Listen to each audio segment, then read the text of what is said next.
네, 우리 계속해서 나누고 있는 하나님을 아는 지식이라는 주제 가운데 오늘은 선하신 하나님에 대해서 함께 하나님의 말씀 나누고자 합니다.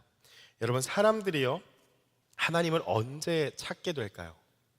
언제 교회를 찾게 될까요?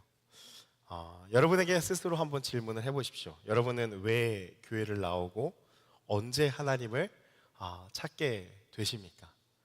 내가 하나님을 찾고 교회를 나오게 될 때가 언제인가?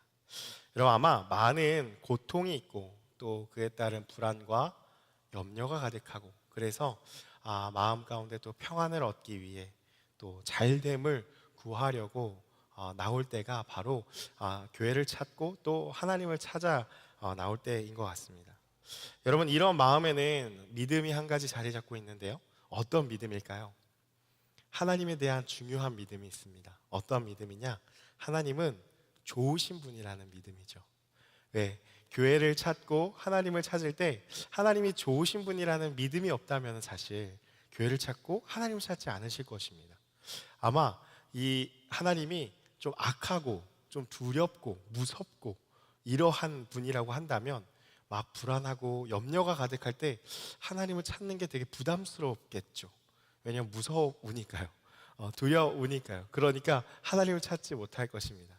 그래서 교회를 찾거나 하나님을 찾을 때 특별히 불안과 염려라는 이러한 우리의 마음 가운데 하나님을 찾을 때 그 믿음은 무엇이냐면 바로 하나님은 좋으신 분이라는, 하나님은 늘 항상 우리 가운데 좋으시고 사랑이 충만하시고 선하신 분이라는 그 믿음이 우리 안에 깔려 있다라는 것이죠.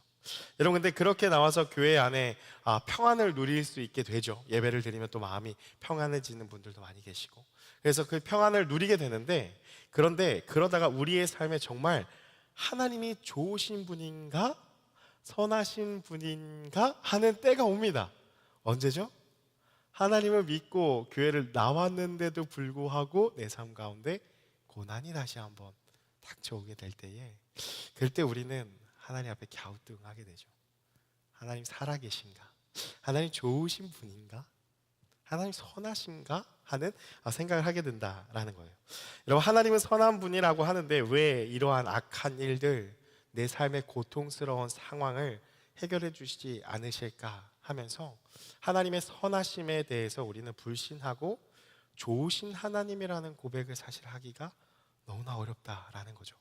여러분, 그래서 아까 우리가 함께 찬양하는 가운데도 여러분 정말 그 찬양에 물음표를 던지신 분들이 오늘 이 자리에 계실지도 모르겠습니다. 감사와 찬양 드리며 우리 찬양할 때도 주의 선하심 인자하심이 영원하시도다, 이러한 찬양 고백을 드리는데 하나님 선하심이 정말 영원한가? 사랑해요 신실하신 나의 주님, 하나님 신실하신가? 나의 삶 그분 안에 있네. 그렇긴 한데 하나님 정말 신실하신가? 내 삶 가운데 선하신가 하는 질문들이라는 거죠. 여러분, 여기서 우리가 생각해야 될 한 가지가 좀 있긴 한데요, 우리가 선의 기준에 대해서 한번 생각을 해봐야 합니다. 그 선의 기준이 무엇인가? 우리는 어떻게 생각하는가? 좋음의 기준이라는 것이죠. 여러분, 혹시 이 선의 기준, 좋음이라는 기준을 철저히 나에게 딱 초점을 맞추어서 판단을 하고 있지는 않은지를 질문을 한번 던져봐야 합니다. 내가 좋으면 하나님은 좋으신 분이고, 내가 나쁘고 내가 안 좋으면 하나님은 안 좋으신 분이라고 혹시 여기고 있지는 않은지, 그래서 나에게 좋은 일이 일어나고 내 삶에 어려움과 고난이 없고 잘 되기만 하면은 하나님은 그 어떤 것보다 좋으신 분인 거죠.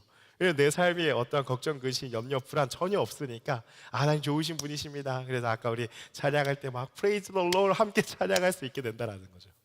그래서 내 삶에 고난이 가득하고 마음에 말할 수 없는 탄식으로 정말 눌려 있을 때 앞에서 찬양팀은 정말 신나게 기뻐 뛰면서 Praise the Lord 하는데 우리의 마음은 찬양은 무슨 찬양이야 라고 하면서 가라앉아 있을 수 있다라는 것이죠. 여러분, 하나님의 선하심을 우리가 오해 없이 생각하기 위해서는요, 우리가 이렇게 생각하는 자기중심적인 이 사고에 국한되어진 하나님에 대한 인식부터 우리가 좀 걷어내어야 합니다. 내 삶이 평안하면 하나님 선하신 분이고 내 삶이 그렇지 않으면 하나님 나쁘신 분이고 라고 하는 자기중심적인 사고라는 거죠. 이것을 걷어내고, 여러분 그렇다면 하나님이 선하시다고 하는 것은 과연 어떠한 의미인가? 오늘 본문의 이 다윗의 상황을 보면 좀 알 수가 있는데요. 여러분 우리가 읽은 본문 시편 34편을 보면요, 그 제목이 있는데요. 시편에 제목에 뭐라고 써져 있냐면 다윗이 아비멜렉 앞에서 미친 채 하다가 쫓겨나서 지은 시라고 되어 있는 걸 볼 수가 있습니다. 다윗이 아비멜렉이라는 왕 앞에서 미친 척하다가 쫓겨나서 지은 시가 이 34편의 시라는 거예요. 여러분 어떠한 본문의 배경이냐면 사무엘상 21장 10절 이하의 말씀이 이 시편의 배경의 본문이에요. 그 배경이 어떠한가? 사무엘상에서는요 블레셋 아기스 왕이라고 되어 있는데 아마 그 때에 따라서 명칭이 다르기 때문에 이렇게 따로 써져 있을 거예요. 여러분 다윗이 어떤 상황이 있었는가? 사울에게 쫓겨다니잖아요, 그렇죠? 여러분 이거는 너무나 잘 아는 이야기이시잖아요. 그 사울에게 쫓겨다닙니다. 왜 그렇죠? 골리앗 스토리가 있었기 때문에 그 뒤로 완전히 사울의 눈이 획가닥해진 거죠. 시기와 질투 가운데 사로잡혀서 막 사울은 천천히 하고 다윗은 만만히로다 하니까 이 다윗을 내가 죽여야겠다 하면서 사울에게 쫓겨다니는 신세로 살아가고 있다라는 거죠. 그때에 이 다윗이 어디를 가게 되어지느냐? 블레셋 가드에 가게 되어진다라는 거예요. 근데 이 블레셋 가드의 왕이 이 아기스 아비멜렉인데요, 이 곳은 어떠한 곳이냐? 바로 골리앗의 고향입니다. 가드 사람 골리앗이거든요. 여러분 그렇다면 지금 다윗은요 어디에 가 있는 거죠? 완전히 원수의 나라에, 원수의 그 민족 가운데 다윗이 가 있다라는 것이죠. 여러분 다윗이 이 사실을 몰랐을까요? 아니죠. 알았을 것입니다. 왜요? 그 골리앗의 그 다윗에게도 되게 중요한 의미였기 때문이죠. 여러분 그렇다면 왜 그가 거기까지 갔을까요? 이는 다윗이 그만큼 사울에게 쫓김 당하는 그 시간에 급박했다라는 것을 보여준다라는 것이죠. 정말 죽기 아니면 뭐 까무러치기 뭐 그런 말 있잖아요. 그런 심정으로 원수의 나라이지만 그 지역이지만 다윗이 갔다라는 것입니다. 여러분 그럼 가드 사람들은 다윗을 몰랐을까요? 알았겠죠. 왜요? 철천지 원수잖아요. 우리의 대장 블레셋 전체 5개의 나라 중에 정말 최고의 장군이라고 할 수 있는 이 골리앗을 무너뜨린 장본인이잖아요. 아마 가드 사람들은 이를 갈고서 이 다윗을 향해서 늘 항상 언제든지 무너뜨리고자 하는 마음을 갖고 있었을 것이라는 거죠. 그런데 여러분 이 가드 사람들이 모르는 것이 아니라 다윗을 알아차립니다. 그리고 왕의 신하들이 그 아기스 왕에게 일러 바칩니다. 다윗이 왔다고. 그러면 이제 다들 어떠한 상황이 펼쳐지겠죠? 이제 다윗을 어떻게 죽일까? 이 다윗 철천지 원수를 어떻게 찢어 죽일까? 막 이러면서 고민을 하겠죠. 근데 그 상황 가운데 다윗이 기지를 발휘하죠. 미친 척하면서 수염에 침을 흘리면서 반 미친 사람처럼 바보 같은 행동을 하면서 극적으로 그 상황에서 그 목숨을 건지게 되어집니다. 그리고 그가 22장에 사무엘상 22장에 가면 아둘람 굴이라고 하는 곳에 피신을 하게 됩니다. 거기서 지은 시가 바로 이 시편 34편이라는 것이죠. 여러분 이 시편 34편의 이 배경을 우리가 생각해 봤을 때 이런 상황에서 우리가 읽은 이 8절의 말씀을 한다라는 거예요. 우리 8절 말씀 다시 한번 보여주시면요, 여러분 한번 다시 한번 읽어볼까요? 시작. 너희는 여호와의 선하심을 맛보아 알지어다. 그에게 피하는 자는 복이 있도다. 여러분 그 상황이에요. 그 상황 지금 설명을 드렸잖아요. 이 상황에서 한번 이 8절 말씀을 보십시오. 요즘에 많이 얘기하는 걸로 이게 맞아요? 이게 맞습니까? 지금 이 8절 말씀을 다윗이 얘기하는 게 맞습니까? 이 상황이요? 여러분 더 놀라운 건요 1절부터가 시작인데요 1절과 2절 말씀 한번 보여주시면요 뭐라고 나와 있느냐? 내가 여호와를 항상 송축하며 내 입술로 항상 주를 찬양하리이다. 항상 이렇게 나와 있잖아요. 변함없이 끊임없이 계속해서 어느 곳에서든지 어떤 때에든지 하나님을 송축하고 찬양하겠다는 거예요. 이런 상황 가운데 그러니까 오늘날 우리가 찬양으로 쉽게 우리가 접목하자면은 다윗이요 지금 죽을 위험을 넘기고 그것도 어디에서 넘겼어요? 원수의 나라잖아요. 골리앗을 무너뜨리면서 그 주님의 영광스러우심, 그 주님의 은혜를 누리고 하나님의 이름을 모욕하는 그를 대적해서 넘어뜨린 그 다윗이, 골리앗을 넘어뜨린 그 다윗이 어디에 갔다고요? 그 넘어진 골리앗의 나라에 가서 미친 척하면서 침을 흘리고 가까스로 목숨을 건졌다고요. 그렇다면 여러분, 다윗에게는 어떠한 심정입니까? 정말 수치감과 무력감과 패배감 아니겠습니까? 내가 예전에는 그 골리앗을 무찔렀는데 지금은 사울에게 쫓겨다니는 신세가 되어가지고 완전히 그냥 그 원수 앞에서 조롱을 당하는 그 상황. 그런데 그 상황 가운데서 다윗이 뭐 하고 있다고요? Praise the Lord 이러고 하고 있다고요.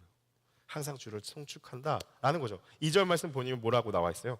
더 과건이에요. 내 영혼이 여호와를 자랑하리니. 여러분, 이렇게 당한 고난의 상황에 하나님을 자랑하겠대요. 그리고 곤고한 자들이 이를 듣고 기뻐할 것이래요. 아니, 지금 수치를 당하고 왔는데 완전히 고난스러운 상황인데 곤고한 자들이 이걸 듣고서 기뻐한다라는 거죠. 그리고 8절 말씀에 너희는 여호와의 선하심을 맛보아 알라라는 그러한 고백을 하게 됩니다. 여러분, 우리가 잘 생각해 봅시다. 여러분, 과연 이 말씀이 지금 다윗이 할 수 있는 고백입니까? 이게 진짜 맞습니까? 정말 우리가 맨날 얘기하는 것처럼 이거 맞아요, 정말? 정말 이해되지 않는다라는 거죠. 여러분, 우리가 하나님을 찬양하고 하나님이 좋으신 분이라고 고백할 때는 언제입니까? 여러분, 우리의 고난의 상황이 다 좀 풀리고 괜찮아지고 그럴 때 우리는 하나님 찬양합니다 이렇게 고백되어지지 않습니까? 여러분, 근데 단순히 우리가 이 다윗이 이 블레셋 그 아기스 왕에게서 풀려나서 그러면 그 고난을 면해서 찬양했다라고 보기에는 아직도 사실 사울이, 장인 어른이 사위를요 끊임없이 죽이려고 달려들고 있는 상황은 여전했다라는 거예요. 그러니까 고난이 끝나지 않았다라는 거죠. 그런 상황에 다윗이 이렇게 얘기해, 말도 안 되는 소리를 하는 것이죠. 여러분, 근데 게다가 다윗이 하나님의 선하심을 맛보라고 하고 있는 이 대상은 또 누구인가? 그 사무엘상 22장 2절 말씀인데요. 한번 자막을 통해서 같이 한번 읽어보겠습니다. 시작. 환난 당한 모든 자와 빚진 모든 자와 마음이 원통한 자가 다 그에게로 모였고 그는 그들의 우두머리가 되었는데 그와 함께한 자가 400명 가량이었더라. 그 아둘람 굴에 어떠한 다윗이 이제 블레셋 그 가드에서 이제 나왔다라는 소식을 듣고서 그의 형제들, 아버지의 집에 있는 형제들 듣고 오는데 어떠한 자들이 모였냐면 환난당한 자, 빚진 모든 자, 마음이 원통한 자가 다 그에게로 모였는데 400명이 그런 사람들이 모였다라는 거예요. 막 마음이 고난당하고 무너져 있고 힘들어하고 잘 되는 인생 말고요, 뭔가 다 빚지고 막 무너져 있고 막 힘든 인생을 400명을 모아놓고서 그 앞에서 다윗이 한다는 소리가 너희는 여호와의 선하심을 맛보아 알지어다라고 고백하고 있다라는 것이죠. 여러분, 다윗은 왜 이런 상황에 하나님의 선하심을 외쳤을까요? 하나님의 선하심이란 도대체 무엇일까요? 여러분, 하나님의 선하심에 대해서는 사실 성경에 처음부터 나타납니다. 바로 창세기에서부터 나타납니다. 태초에 하나님이 천지를 창조하시니라 라는 이 한 문장이 바로 하나님의 선하심을 나타내는 대표적인 문장으로 그 뒤에 창조 기사 가운데 나타내는데요. 하나님의 속성은 이 선하심이라는 이 모든 것, 여러 가지 속성이 있지만 이 선하심이라는 것이 가장 위에 있습니다, 사실. 그래서 모든 걸 다 아울러서 말할 수 있을 만큼 선하심이라는 것이 전부입니다. 어떠한 의미인가? 여러분, 이것과 선함이 무슨 이 창조의 기사와 무슨 상관이 있는가? 바로 하나님이 세상 만물을 지으시면서 첫째 날부터 여섯째 날, 일곱째 날 이제 쭉 하나님이 지으시면서 반복적으로 나타나는 표현이 있죠. 어떤 거죠, 여러분? 하나님이 보시기에 좋았더라 라는 게 계속 반복되어지는 걸 볼 수 있죠. 여러분, 거기서 바로 하나님 보시기에 좋았더라는 단어가 바로 선하다라는 의미가 있는 토브라는 단어입니다. 하나님의 만물을 지으시면서 계속해서 말씀하신 것이 하나님 보시기에 좋았더라, 하나님 보시기에 좋았더라 라고 얘기했다라는 거죠. 근데 이 토브라는 단어의 뜻은 무엇이냐면 하나님이 창조하신 모든 것이 완전하고 조화롭고 선하다, 단순히 기분이 좋은 감탄사가 아니라 좋다 이러면서 막 기분 좋아서 하신 감탄사가 아니라 완벽하고 완전하고 조화롭고 아름답다 라는 뜻이에요. 그래서 따라서 이 토브라는 뜻이 어떠한 뜻이냐면 하나님이 기준이 되셔서, 하나님이 기준 되셔서요, 하나님의 뜻대로 보시기에 질서가 있고, 무질서하지 않고 질서가 있고, 과하지도 덜하지도 않는 완전하고 아름다운 그 의미가 바로 좋았더라 라고 한 외침이었다라는 거죠. 그래서 하나님 보시기에 좋았더라 라고 하는 뜻이 하나님이 그냥 보시기에 좋다 이렇게 하신 것이 아니라 완전하구나, 아름답구나, 질서 있구나, 하나님의 일하심을 그렇게 말씀하셨다라는 것입니다. 여러분, 그래서 우리가 창세기 창조 기사를 통해서 알 수 있는 사실은 무엇이냐면, 하나님이 첫째 날 빛을 만드셨고 그 내용이 우리가 중요한 게 아니라 그런 내용 가운데서 이러한 메시지를 우리가 찾을 수 있어야 한다라는 거예요. 중심 메시지는 뭐예요? 이 창조 기사가 우리에게 주는 메시지. 여러분, 우리가 사는 세상을 누가 만드셨다고요? 하나님이 만드셨다고요. 누가 다스리신다고요? 하나님이 다스리신다고요. 하나님이 다스리시고 하나님이 계시는 세상이 바로 우리가 지금 살아가고 있는 세상이라는 것입니다. 또한 그분은 이 세상을 만드실 때에 모든 것을 어떻게 만드셨다고요? 선하게 만드셨다고요. 하나님의 뜻대로 그분의 질서대로 만드셨고, 그분이 아름답게 모든 걸 조화롭게 만드신 것이 선한 하나님이 만드신 이 세상이다라는 것입니다. 그런데 지금 우리의 현실, 삶은 어떻습니까? 너무도 고통스러운 상황이죠. 여러분, 왜 그렇게 되었을까요? 그게 바로 죄의 결과입니다. 여러분, 죄가 우리 가운데, 뱀의 거짓으로 인해서 우리 마음 가운데 들어온 것이 바로 죄죠. 죄가 무엇이죠? 불신입니다. 하나님을 믿지 않는 거예요. 하나님을 못 믿어하는 것, 그것이 죄입니다. 여러분, 하나님에 대한 불신이 생겼는데 에덴 동산에서 아담과 하와의 삶이 어땠는지를 우리가 생각해 봐야 한다는 거죠. 여러분, 에덴 동산이 좋은 점이 무엇이었을까요? 에덴 동산의 좋은 점, 가장 좋은 점, 여러분, 우리가 지금 피부로 느낄 수 있는 좋은 점이 있어요. 뭘까요? 내일 출근 안 해도 된다는 거예요. 노동하지 않아도 먹고 살 것이 다 있는, 하나님이 책임져 주시는 동산이 에덴 동산이었다라는 거예요. 황금 길이 흐르고 이런 부가적인 설명들 다 필요 없고요. 가장 중요한 핵심이 뭐예요? 하나님이 책임져 주시는 곳이 에덴 동산이에요. 하나님이 먹을 것 다 주시고 입을 것 다 주시고 아무런 걱정과 근심과 염려와 노동을 하지 않아도, 내일 아침 우리가 열심히 일어나지 않아도 하나님이 모든 걸 다 풍족하게 하시는 곳이 에덴 동산이라는 거죠. 여러분, 바로 그 곳이 죄로 인해서 어떻게 되어지죠? 우리의 마음 가운데 하나님을 향한 불신이 가득 차면서 하나님이 더 이상 내 삶을 책임져 주지 못할 것 같은 분으로 여기는 것이 바로 죄라는 것입니다. 사단이 우리 마음 가운데 부어주는 것은 무엇이냐면, 더 이상 이 세상에서, 하나님이 만드신 세상인데 이 세상에서 하나님은 내 인생을 책임져 주지 못할 뿐이라고 여기게 만드는 것, 그것이 사단이 하는 일이다라는 것이죠. 그래서 여러분, 죄가 무엇이냐? 하나님의 선하심에 대해서 불신하는 것이 죄라는 것입니다. 하나님이 만드신 이 세상, 완벽한 이 세상, 하나님께서 계속해서 그것을 해나가고 계심에 대한, 일하심에 대한 불신이라는 것이죠. 사랑하는 여러분, 이 사탄의 역사를 우리가 잘 살펴야 합니다. 사단은요, 끊임없이 우리를 하나님의 선하심에서 눈을 돌리게 만듭니다. 하나님의 일하심을 신뢰하지 못하게 만듭니다. 하나님은 그냥 저 멀리 계신 하나님으로 만들어버리고, 내 인생을 내가 책임지고 내가 열심히 살아가야지 이 세상에서 살아남을 수 있다고 착각을 불러넣어 주는 것이 바로 사단의 역사라는 거죠. 그래서 우리는 열심히 일을 해서 뭔가 성과를 내고 뭔가 일을 해서 미래를 향해서 뭔가 쟁여놓지 않으면, 쥐어놓지 않으면 불안한 마음으로 가득 차게 해서 계속 하나님을 불신하게 만드는 것. 그래서 여러분, 우리의 마주한 이 현실은 바로 이런 죄의 결과, 이 죄악의 관영한 시대 가운데 우리가 살아가고 있다라는 것입니다. 그렇게 정말 때로는요, 우리의 마주한 현실의 고통과 눈물, 아픔과 슬픔, 그러한 고난들 앞에 너무도 좌절하고 소망이 없이 절망 가운데 거하게 되는 때가 많은 것입니다. 왜냐하면 사단은 끊임없이 우리의 눈을 가려서 하나님과 멀리 떨어뜨려 놓으려고 하기 때문이죠. 여러분, 오늘 기도해 준 것과 같이 요즘 우리나라 안에 가장 이슈가 이 캄보디아 문제가 있죠. 여러분, 너무나 참담한 상황이지 않습니까? 정말 계속 뉴스에 나타나고 취재 결과들이 막 하루가 다르게 계속 나타나고 보여질수록 어떻게 사람이 저렇게까지 할 수가 있나라는 그러한 범죄 단지가 있는 것을 보게 됩니다.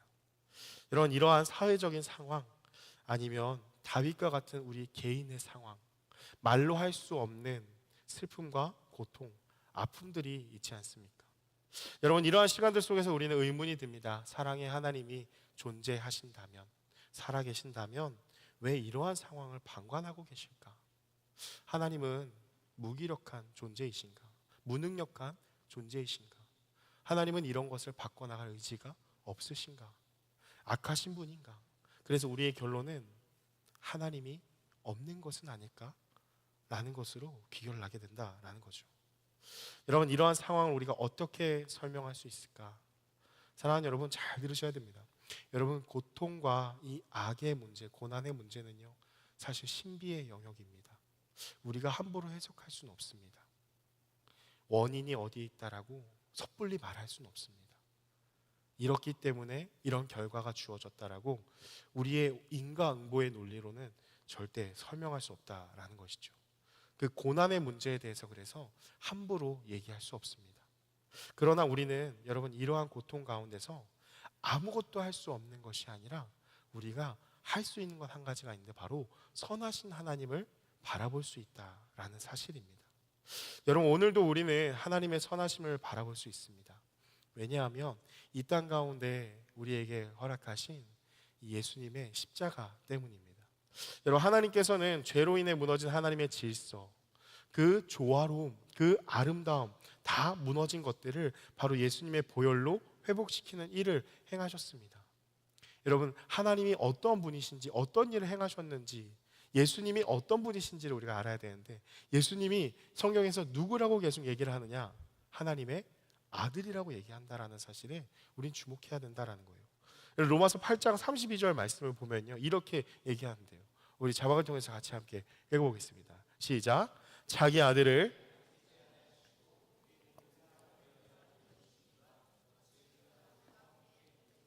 우리에게 주시지 아니하겠느냐. 여러분, 말씀 보시면요, 뭐라고 나타납니까? 이 세상의 온갖 죄와 악으로 무너진 모든 하나님의 질서들, 조화로움과 아름다움들, 그 선하신 하나님께서 회복시키시려고 어떻게 했다고요? 자기 아들을 아끼지 아니하시고 모든 사람을 위하여 내주신 이라는 거죠. 여러분, 하나님께서 그 모든 죄악의 관영함을 그냥 묵인하지 않으시고 이 세상을 다시 한번 하나님의 질서대로, 선하신 대로 일하려고 하는 하나님의 의지가 보이십니까? 하나님의 열심이 보이십니까? 여러분, 자신의 사랑하는 아들을 아끼지 아니하시고 우리 모든 사람을 위하여 내주신 그 하나님의 선하심이 바로 여기에 나타난다라는 것입니다. 여러분, 그렇다면 그런 하나님이 어찌 그 아들과 함께 십자가에 달려 죽으시기, 그것뿐만이 아니라 그 모든 것을 우리에게 주시지 않겠느냐라고 이 로마서에서 바울이 고백하는 것입니다. 자기 아들까지도 다 주시면서 우리를 사랑하시니까 우리의 삶을, 우리의 인생을 책임져 주시지 않겠느냐라는 말씀이다 라는 거죠. 여러분, 그 하나님의 선하심, 하나님의 기준대로 질서 있게 세상 모든 만물을 다스리시는 하나님의 그 선하심이 2000년 전에 일어난 그 십자가 사건뿐만이 아니라 오늘날도 여러분 멈추지 않는다라는 사실을 이 로마서 8장 32절에 이 바울이 얘기하는 것입니다. 그리고 바울이 또한 빌립보서 1장 6절에도 이러한 말씀을 합니다. 우리 같이 한번 읽어보겠습니다. 시작. 너희 안에서 착한 일을 시작하신 이가 그리스도 예수의 날까지 이루실 줄을 우리는 확신하노라.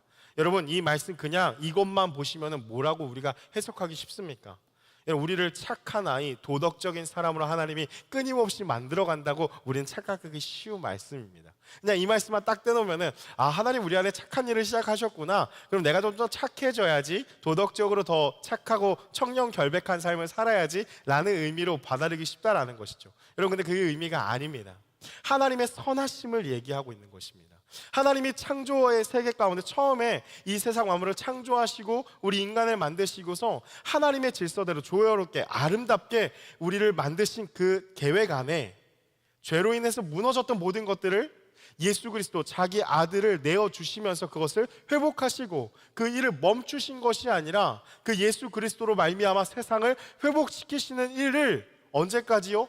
그리스도 예수의 날까지, 그가 다시 이 땅 가운데 오시는 날까지 하나님의 선하심은 결코 멈추지 않는다는 확신의 선언이다라는 것이죠. 여러분, 선하신 하나님께서 이 땅을 만드시고 우리를 만드시고 죄로 인해 그 선하심이 아무리 훼손되어 있다 할지라도 하나님은 결코 그것을 가만히 두시거나 포기하시거나 소망이 없다고 제가 그냥 버리라고 이러한 분이 아니시고, 그리스도 예수의 날까지 하나님의 선하심은, 일하심은 멈추지 않는다. 그분의 선하심은 영원하다라는 것입니다. 여러분, 하나님은 그 질서를 결코 무너뜨리시지 않는다라는 것이죠. 여러분, 그래서 우리가 바라보아야 할 것은 바로 선하신 하나님, 하나님의 질서라는 것입니다. 여러분, 그래서 우리가 기억해야 할 것이 있는데요, 우리가 하나님의 선하심에 대해서 단순히 도덕적이고 윤리적인 착함이라고 생각을 한다면 대단한 오해라는 거예요. 하나님은 우리가 여태까지 그냥 선하시다라는 개념이, 우리가 이 개념에서 떠나니까 자꾸 우리의 식대로 선함을 해석합니다. 선하신 주님, 이 찬양하면은 하나님 착하신 주님 이렇게 받아들이죠. 하나님 착하시다? 이게 뭔가 그런 의미 같은데 뭔가 와닿지 않잖아요. 선하신 주님? 무엇은 의미일까? 하나님 착하다는 건가? 그래서 나도 착해져야 되는 건가? 여러분, 이런 도덕적인 윤리적인 차원이 아니다라는 거죠. 선행에 대해서 자기 기준으로 생각하면서 여러분 특별히 그것을 잘 분별해야 돼요. 섣불리 남을 도우려고 하는 여러분 이 마음을 잘 분별해야 됩니다. 왜냐하면 여러분 그 자기 기준을요, 자기 기준으로 그 선을 생각하고서 도우려고 하는 일들이 많다라는 것이죠. 여러분 그거는 말 그대로 자기 기준이라는 교만에 빠져 있는 모습입니다. 우리가 선하신 하나님의 질서를 잘 알아야지 하나님께서 이웃을 사랑하라고 말씀하시면서 남을 돕는 구제와 긍휼과 이 선행이 무엇인지를 명확하게 알 수 있다라는 거예요. 여러분, 그렇지 않다면 자기 기준으로 선이라는 기준을 만들어 놓고 착한 사람이 되고자 남을 도우려고 하는 그 의도 가운데는 자기 의라는 교만이 늘 항상 자리 잡고 있다라는 것을 조심해야 한다라는 거죠. 여러분, 그래서 이게 심리학의 용어로 메시아 증후군이라고 하잖아요. 남을 자꾸 도와주려고 하는 마음이 되게 강한 거예요. 여러분, 왜 그렇죠? 그 증후군이 이야기하는 얘기는 딱 그거예요. 과도한 책임감이 있어요. 자신이 그런 특별한 사명을 받았다고 착각하고 있어요. 막 아픈 사람 없어야 되고 막 다 도와줘야 돼요. 자신이 막 나서서 뭐 슈퍼맨처럼 해야 되는 거예요. 여러분, 그 이면에는 어떠한 마음이 자리 잡고 있냐면 남을 돕는 것에서 자신의 존재 가치를 찾으려고 하는 인정 욕구가 자리 잡고 있고 낮은 자존감이 자리 잡고 있다는 거예요. 그러한 일들을 행하면서 내가 나 다음을 채우려고 하는 것이죠. 근데 여러분, 이거의 가장 큰 영적인 문제는 무엇이냐면 하나님의 일하심을 신뢰하지 않는다라는 것입니다.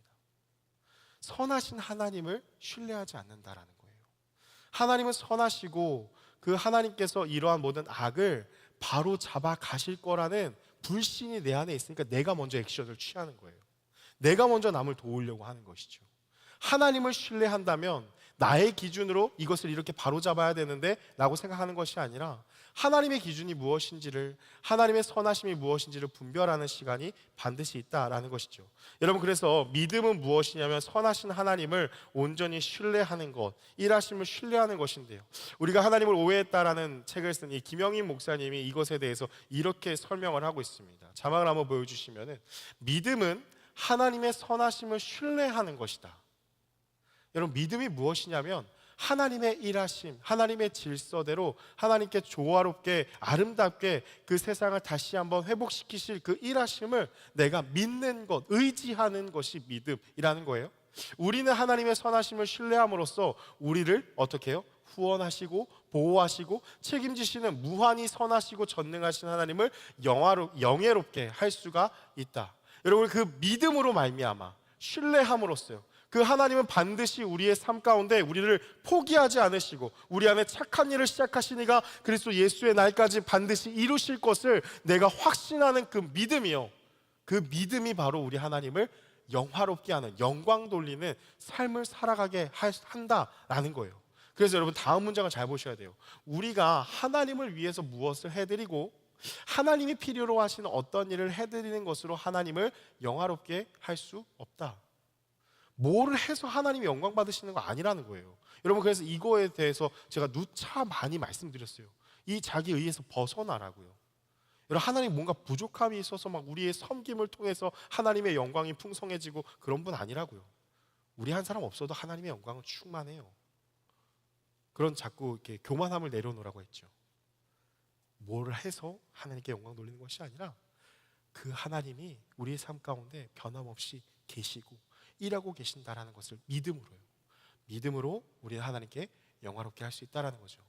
그래서 그것은 도리어 하나님의 선하심과 명예를 모욕하는 것이다. 내가 무엇을 하려고 하는 그 제스처는요. 또한 하나님의 선하심과 그분의 약속을 신뢰하지 않는 일이다 라고 얘기를 합니다. 여러분, 그래서 다윗은요 오늘 우리에게 이렇게 선포하는 거예요. 너희는 여호와 하나님의 선하심을 맛보아 알지어다. 여러분, 하나님의 선하심을 신뢰하라는 것입니다. 하나님께서 온 우주 만물을 다 지으시고 만드시고 우리를 다스리신다는 거예요. 하나님은요 하나님의 선하심의 그 계획을, 하나님의 일하심을 한 번도 굽힌 적이 없으십니다. 악이 관영해 가고 막 우리의 눈을 보기에는 캄보디아 많은 문제들이 터지고 세계 곳곳에 막 그런 얘기들 많잖아요. 동남아 그런 국경지대에 그런 곳이 너무나 많다. 그래서 정말 막 악이 너무나 판치는 것 같아요. 소망이 없는 것 같고 내 삶에도 그러한 고난이 끊임없이 늘 항상 나를 짓누르고 있는 것 같은데 하나님의 선하심은 결코 멈추지 않는다라는 것이죠. 그리고서 다윗이 얘기하는 것은 그에게 피하는 자는 복이 있도다 라고 하면서 하나님께서는 고통스러운 상황, 고난 가운데 있는 자들을 나몰라라 방치하지 않으시고 하나님이 그들의 도피처가 되셔서 그들을 품어주신다 라고 말씀하고 있다라는 것입니다. 여러분, 그렇다면 하나님의 선하심을 믿고 따르는 모습인 그 선행은 무엇이냐면, 우리가 이래서 교리 공부가 중요한데요, 웨스트민스터 신앙고백서에 뭐라고 나타나냐면요, 선행이란 오로지 하나님께서 그의 거룩한 말씀으로 명하신 행위만을 가리킨다라는 거예요. 하나님의 말씀대로, 하나님이 기준이잖아요. 선이시잖아요. 그러니까 하나님의 그 선의 기준대로, 하나님의 질서대로 우리가 행하는 것이 선행이라는 것이죠. 어떤 게 선행이 아니에요? 말씀의 보증이 없이, 말씀에 기록된 대로 행하는 것이 아니라 맹목적인 열심, 내 기준이요, 내가 착하게 살려고 하는 거예요. 내가 이렇게 남을 도우려고 하는 거예요. 그러한 먼 기준 혹은 선의를 가장해 사람이 고안해낸 것은 선행이 아니다라고 웨스트민스터 이미 신앙의 우리 선배들이 이렇게 정의를 합니다. 여러분, 하나님이 선이시기 때문에 선의 기준이 되시고 하나님만이 선을 행위를 규정하시고 또 하나님께서는 하신 말씀을 통해서 그것을 행하신다라는 것이죠.